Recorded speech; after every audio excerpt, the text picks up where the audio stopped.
Il fait nuit noire. Comme chaque soir, les hommes de la défense aérienne ukrainienne se préparent, en silence, concentrés. Avec leurs fusils mitrailleurs, ils doivent intercepter les drones kamikazes envoyés par la Russie. Leur mission, protéger le ciel du Donbass. Mykola est en charge des opérations. Sur sa tablette, il vient tout juste de recevoir une première alerte. Ça y est, ils attaquent Dobropilia, Belozerske, Pokrovsk. C'est une attaque combinée. La nuit va être intense. Les soldats scrutent le ciel avec le viseur de leurs fusils. Cible en vue. Nous entendons un bourdonnement de plus en plus puissant. Un premier drone nous survole. Il vient vers nous. Les gars, il arrive droit sur nous. Mettez-vous en place. Position de feu. Le drone russe vole très haut, à plus de 1500 mètres de hauteur. Mais les soldats ukrainiens réussissent finalement à le toucher et à le faire exploser en plein vol. Le Shahid vient d'être abattu là-bas, à 5 km de nous.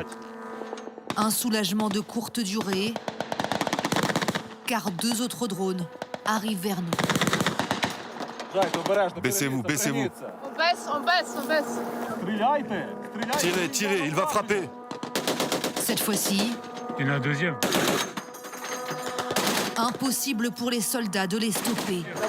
Allez, allez. Les 2 drones, chargés d'explosifs, s'écrasent dans le village voisin, sous les yeux de Mykola et de ses hommes.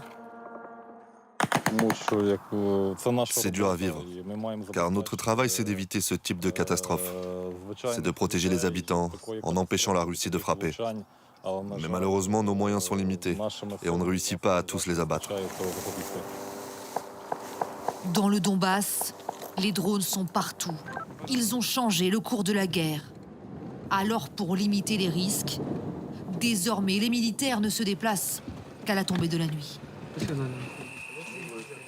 Ce soir-là, nous avons rendez-vous avec une brigade qui s'apprête à partir en mission.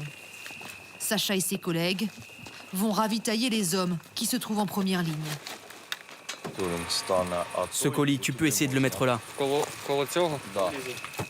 Dans ces cartons, de l'eau, des munitions et de la nourriture.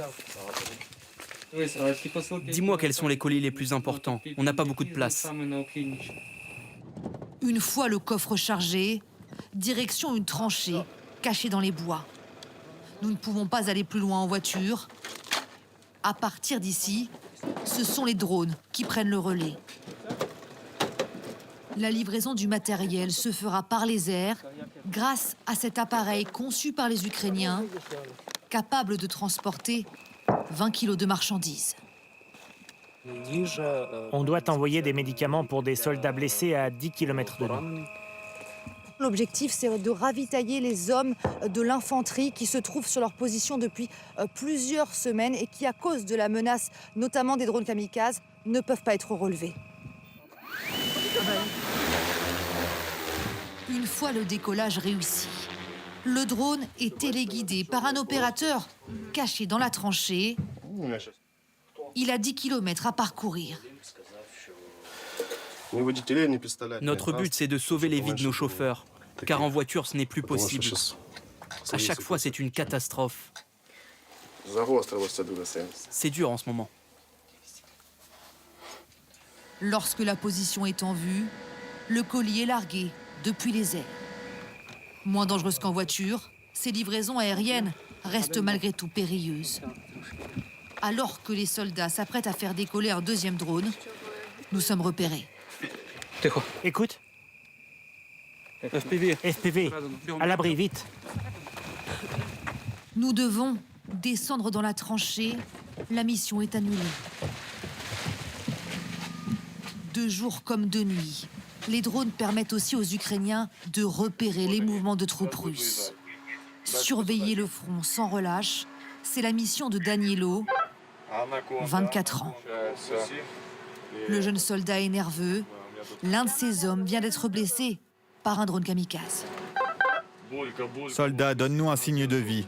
Réponds-moi. Le commandant s'inquiète, car dans cette partie du Donbass, la Russie progresse grâce à une nouvelle stratégie que Danielo nous montre sur son écran. On y voit 2 soldats russes qui tentent de s'infiltrer entre les lignes de défense ukrainiennes. Il y a de plus en plus de petits groupes de saboteurs qui essaient d'avancer et de s'infiltrer entre nos positions. C'est dur de tous les détecter. Le problème, c'est que si on ne les stoppe pas, ça peut se transformer en incursion massive. Et là, on est obligé de reculer. Résultat, le mois dernier, les Russes ont avancé de 10 km dans le Donbass. Il est 5 h du matin. Nous devons partir.